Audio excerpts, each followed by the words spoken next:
Welcome back. Syed Iqbal Haider Sahab, आप फरमाएं कि ये पाकिस्तान पीपल्स पार्टी की हुकूमत को 3.25 साल हो गए, यानी इलेक्शन को तो हो गए हैं, मतलब है हुकूमत फरवरी जी 18 फरवरी में, हाँ, जी हाँ 2008। अच्छा, तो इनकी कारकर्दगी कैसी है और लोगों में जो हालत ज़ार है उसका आप किस तरह ये तजिया करते हैं? Where did they go wrong? देखिए, इनकी तो बिस्मिल्लाह ही गलत हुई थी। जो इन्होंने अपनी तरजीहात अपनाई थी, मासिवा इसके के जुडिशरी को रिहा किया, ये रिकन्सिलिएशन का जो लफ्ज़ था वो बड़ा गलत इस्तेमाल हुआ। मोहतरमा शहीद बेनज़ीर भुट्टो ने जब मीसाक़ जमहूरियत पर दस्तखत किए थे मई 2006 में लंदन में, उस वक्त वहाँ पर पाकिस्तान की तमाम क़यादत मौजूद थी। बिल्कुल। लेकिन मोहतरमा ने दस्तखत सिर्फ किए किसके साथ? सिर्फ नवाज शरीफ के साथ, कि दो नेशनल लेवल की पार्टियों के दरमियान में इत्तेफाक राय होना ज़रूरी है। तो मुल्क के लिए लेकिन अगर वो मज़हब परस्ती वाली जमातें, लसानियत परस्ती वाली जमातें, नेशनल पॉलिटिक्स की नफ़ी होती हैं। ये नेशनल रिकन्सिलिएशन का जो गलत इस्तेमाल आम हो रहा है, उसी का नतीजा है कि ये हुकूमत किसी भी शोबे में कोई चीज़ डिलीवर नहीं कर पा रही। लाकानूनियत को ख़ात्मा तो इनका बुनियादी मिशन होना चाहिए था।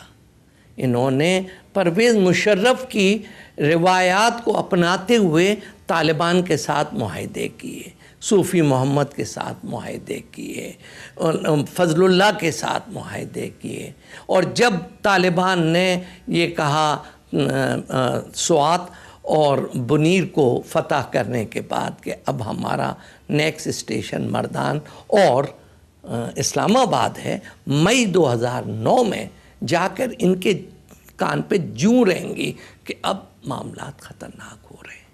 तो ये इन्होंने जो रिकन्सिलिएशन की बात थी वो सिर्फ ज़ात के कबूलियत के लिए किया था। अच्छा, किसी सियासी एजेंडे के ऊपर काम नहीं हुआ। मुझे बता दें, इनका नेशनल एजेंडा क्या था? National reconciliation for what? Achievement of what political AIIMS and objective?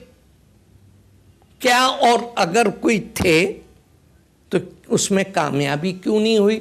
आपके पास तो सारी जमातों का जुमा बाजार लगा हुआ है हर जगह भाई, मरकज़ में भी, सूबे सिंध में भी, फ्रंटियर में भी, बलूचिस्तान में भी, पंजाब में भी।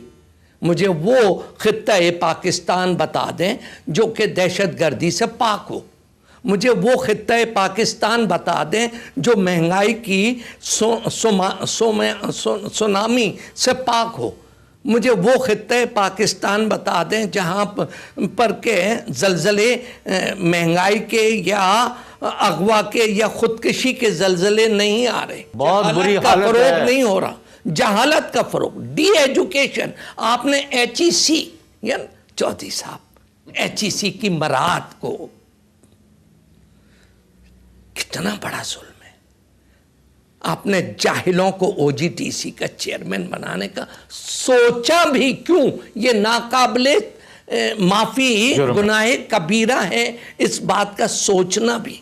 आपने स्टील मिल को किसी एक लाल के, अपने लाल के ज़िम्मे कर दिया, जा बच्चा मेरे लाल, तू जितना मर्जी है लूट खा, तेरी आज़ादी। आपने PIA के हाथ, कैप्टन के हाथों में पूरा इंस्टीट्यूशन ऑफ PIA को बर्बाद कर दिया। यहाँ पर के हज के ऊपर भी वहाँ पर जो उन्हें वो पिछले साल जो बदउनवानियों की बेमिसाल कायम की गई हैं, गिनीज बुक ऑफ रिकॉर्ड कायम किए गए हैं। क्यों भाई? आप मुझे बता दें, आपने अपने अखराजात में किस हद तक कमी की हुई है? कैबिनेट का जब इजलास होता है यहाँ पर तो मुझे लगता है जैसे कि डिज़ाइनर सूट का कोई फैशन शो हो रहा है। यानी और लोगों की हालत देखो। मैं लोगों और मैं अभी गया था बांग्लादेश, वहाँ पर हसीना वाजिद ने हुक्म दिया कि कोई नहीं सूट पहनेगा। अच्छा। ऑफिशियल फंक्शन, आप किसी फॉरेनर को रिसीव कर रहे हैं और बात है, लेकिन कैबिनेट का इजलास जब होगा आप हिंदुस्तान चले तो जाएं। जैसे लोग हैं उसी की तरह रहें। आप हिंदुस्तान में देख लें, वहाँ की पार्लियामेंट में देख लें, क्या वहाँ डिज़ाइनर सूट का फैशन शो हो रहा है? वहाँ पर भी धोती या कुर्ता और पजामा साफ और एक वास्कट। आप देख लें उनके इजलास को। हालांकि अरबपति और उनके पास अरबापति के अमेरिकन भी जाकर उनके सर पर, ओबामा भी उनके सर पर नाक रगड़ता है, ओबामा भी। और अब उन्हें तमाम पूरा वेस्ट जो है वो उनको सिक्योरिटी काउंसिल का परमानेंट रुकन बनाने पर भी तैयार है।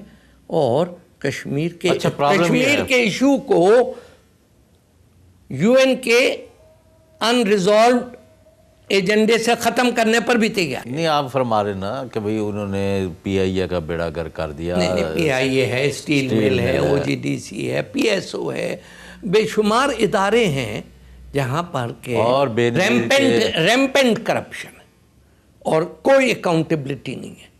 मुझे एक तो वो जो चेयरमैन पीएसी बना हुआ है, leader of the opposition choice, Nisar Khan, is a good man, अच्छी शोहरत है उसकी, तो वो क्या कर रहा है? नहीं, उसका निशानदेही करने के अलावा और कोई काम नहीं है। अच्छा, उनका मैंडेट नहीं है? नहीं, पार्लियामेंट के पास असर होना चाहिए।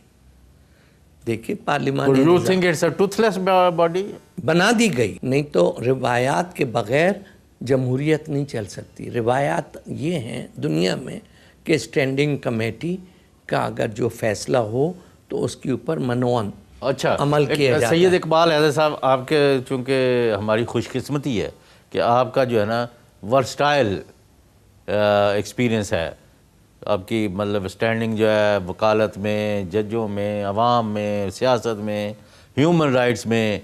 तो अभी हाल में आपको वो इंडिया से जो एक बड़ा ऑनर मिला है आपकी अवाम की फ़लाह के लिए, वेलफेयर के लिए जो आपने काम किया है, आपको मदर टेरेसा जो है उसका अवार्ड है वो भी मिला है आपको कंग्रेचुलेशंस। इसलिए आपसे ये हम पूछ रहे हैं कि जजों का जो है ना, जो उनकी पॉजिटिव कंट्रीब्यूशन है, अगर वो ये इफ्तिखार मोहम्मद चौधरी की जुडिशरी ना होती तो आपका ख्याल है ये हारस स्टील के मुल्ज़िम आते नहीं और ये 9 अरब रुपया रिकवर होता? सवाल ही पैदा नहीं। और भी इन्होंने बड़े अच्छे बहुत अच्छे काम किए, लेकिन अभी पीपल आर एप्रीहेंसिव कि ये कुछ बॉक डाउन कर गए। यानी ये आपका ख्याल है, आपको तवक्को है कि ये वापस आ जाएगी? ये उनकी ज़रूरत है, अवाम की तो है ही है ज़रूरत, लेकिन जुडिशरी की भी ज़रूरत है कि वो अपना वक़ार और एतमाद और इंस्टीट्यूशनल रिस्पेक्ट, इज्जत को किसी कीमत पर भी उसको कंप्रोमाइज ना होने दें, ये उसमें कमी ना आने दें। और आपको तवक्को है कि मुझे तवक्का है, हो सकता है अभी जॉइन योर हो सकता है इफ्तिखार चौधरी ने इन्हें ढील दी हुई हो, रस्सी ढीली कर दी गई हो जिससे लोगों में था।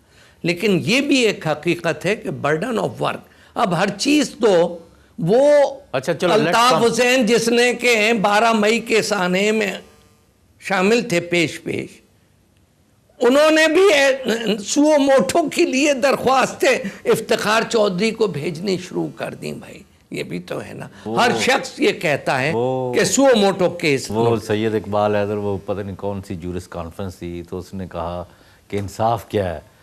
इंसाफ ये है कि जब प्लेंटिफ जो है, कंप्लेनेंट जो है, आपकी जजमेंट के नतीजे में उसको यानी मुल्ज़म पर रहम आना शुरू हो जाए, तो दिस इज़ जस्टिस।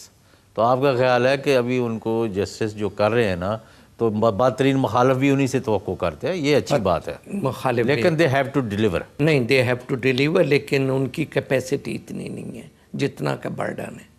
मुझे मालूम है कि उन्होंने अपने सुप्रीम कोर्ट में एक अलग सेक्शन बना दिया है सुओ मोटो केसेस की स्क्रूटनी करने, और उनकी तादाद इस पर एक और जब आप इंडिया से आ जाएंगे तो इस पर एक दूसरा सेशन करेंगे ज़रूर। अभी कमिंग बैक, अब आपका अपनी जगह है लॉट ऑफ उसमें बड़ी हकीकत है जो आपने अभी फरमाया है कि हुकूमत क्या कर रही है, ये है वो है।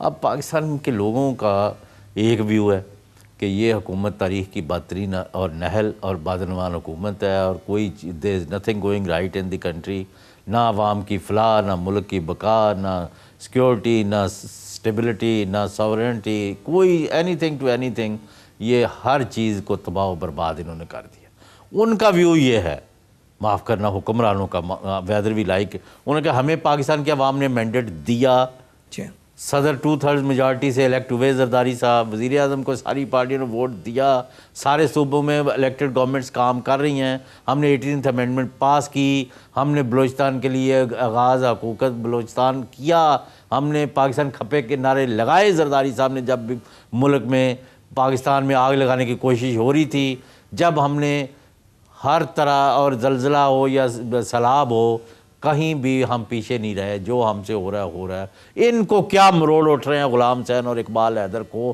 कि हमें ये मैंडेट पूरा नहीं करने दे रहे, ये साजिशी ज़हन है, इनको खामखा तकलीफ़ हो रही है। अब मीटिंग पॉइंट है नहीं, आप इसका जवाब दें इकबाल हैदर साहब कि हाँ अब हम किधर जाएँ, who is right and may be Zardari साहब और उनके साथी ठीक हो और हम गलत हो। आप इसका जवाब दें आफ्टर शॉर्ट ब्रेक।